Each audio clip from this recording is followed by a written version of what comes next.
what are some of the unique aspects, though, of the Masters athlete? Maybe some considerations that you would take into account.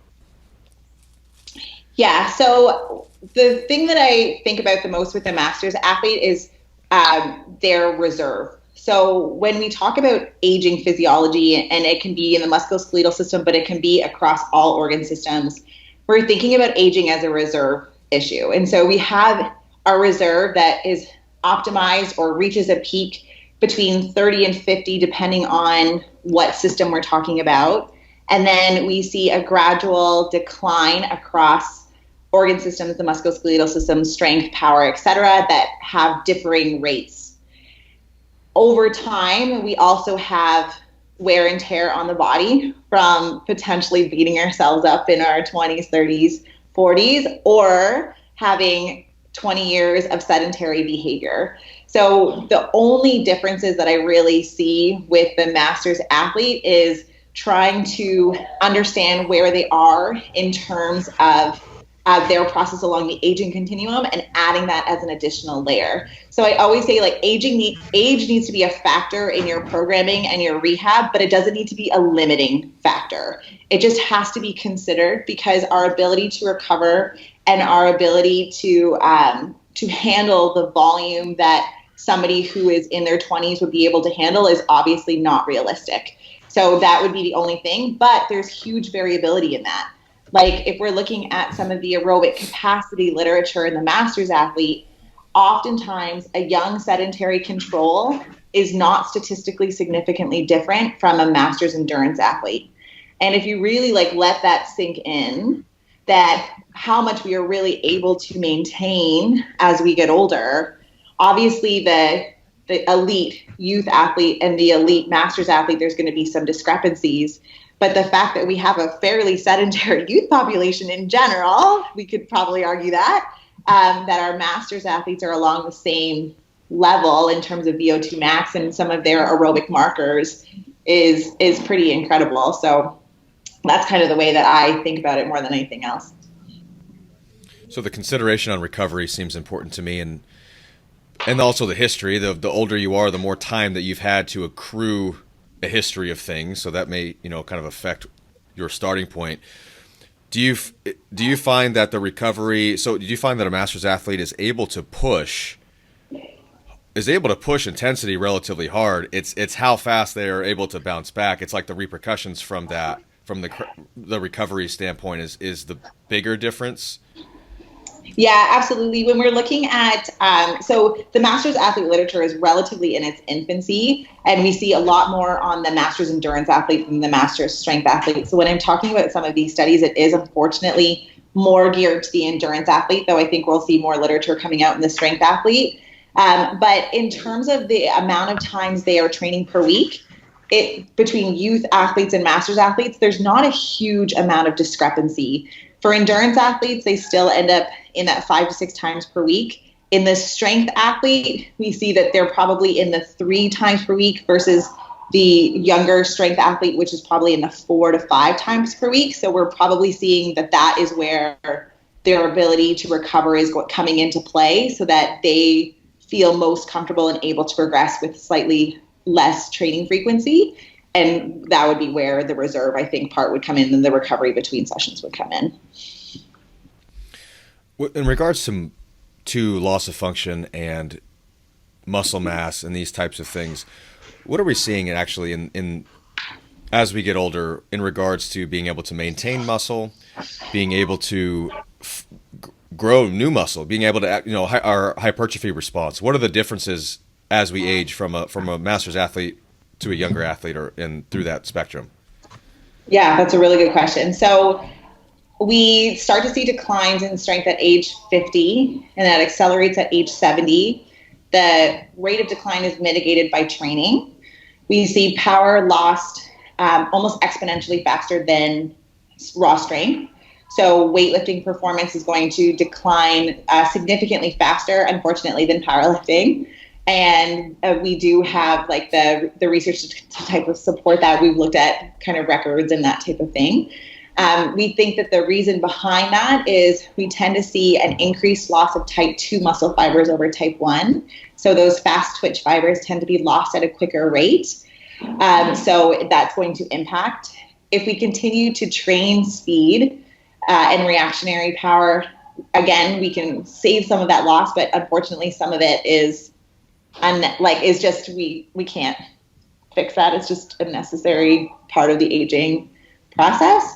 So that's kind of what we're seeing in terms of loss. In terms of hypertrophy, as we get into especially our 50s and women transition through menopause, the loss of estrogen and progesterone is going to have implications for bone mineral density and our sex hormone response, which we know is really important in muscular physiology. And we're going to see a decline in testosterone absolute levels in men. So their ability to create bigger muscle is more impaired than a younger person. Not impossible, but if you're already at a fairly high level, you're probably looking to try and maintain that muscle bulk for as long as we can. When we're looking at adaptations for the masters athlete in strength and power, especially when athletes are getting into their 50s, 60s, 70s, we're starting to see that the adaptation response is probably more at the neuromuscular level than at the hypertrophy level. So we're seeing a mitigation of loss of motor units. So the ability, the contractile properties of the nerve to the muscle, and potentially resprouting of some of the motor units so that we're getting an increased recruitment with training. And so I get clients in their 50s and 60s who are like, you want me to strength train? Like, I'm a runner. I don't want to get bulky. But the reality is like that the hormone profile, especially the sex hormone profile, just wouldn't actually allow that to happen. And so that's kind of some of the changes that we're seeing within the physiological perspective of hypertrophy and driving that change. How much direct education do you actually do for your clientele for things like sarcopenia and osteopenia and osteoporosis? Yeah, that's a really good question. So when we're talking about an older person, I always balance fear and hope with those clients. So if people aren't familiar with the term sarcopenia, it's a clinical geriatric syndrome, which is a multifactorial health condition, which links to a clinical level of muscular weakness. So a lack of muscle bulk as well as muscular performance that's leading to risk for loss of ability for ADLs and IADLs. The issue with some of those terms is that they're very negatively stigmatizing. So nobody wants to be called frail. Nobody wants to say, oh, I'm sarcopenic. So most of my education is on optimizing function rather than highlighting decline. Though in terms of where I can make my justifications for rehab would probably be more in characterizing individuals across the spectrum of sarcopenia and the spectrum of frailty. Cool. Kind of like one of those things where what you write in your medical records and what you're, how you're kind of like framing it for the insurance companies and these types of things may be actually a little different than what you're telling the person in front of you. Yeah, unfortunately. So I talk a lot when I'm talking about frailty. I always think about like the impact of the label. So if you were to be diagnosed with diabetes, for example, you are placed into a clinical care pathway where you are probably getting your HbA1c levels checked every 3 months to see kind of what the trend in your blood sugar has been. It may trigger a referral to foot care.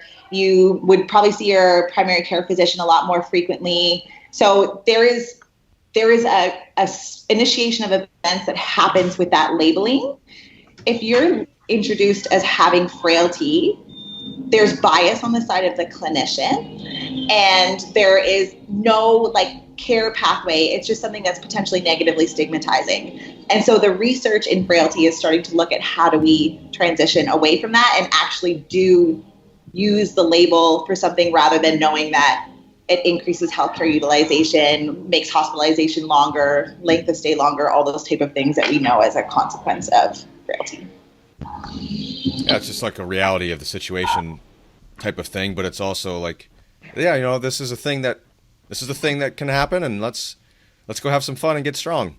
You know, it's not, you don't have to make it this big thing, you know, this big deal, because you're gonna be doing the same thing with them anyway. It's like, why plant the seed? You'll make them aware of the reality of the situation, you know, as best you can. But I love that approach. And then you've got that community with them where it becomes fun, you know, and it's not just about, okay, we got to build muscle. Now go hit your 3 sets of 10. But like, that's not fun either. And then compliance is probably not that high. Also, if it's somebody who's never done that stuff, maybe it was never fun to them to begin with. And that's why they're running into some of these issues down the line. So I think that's really great.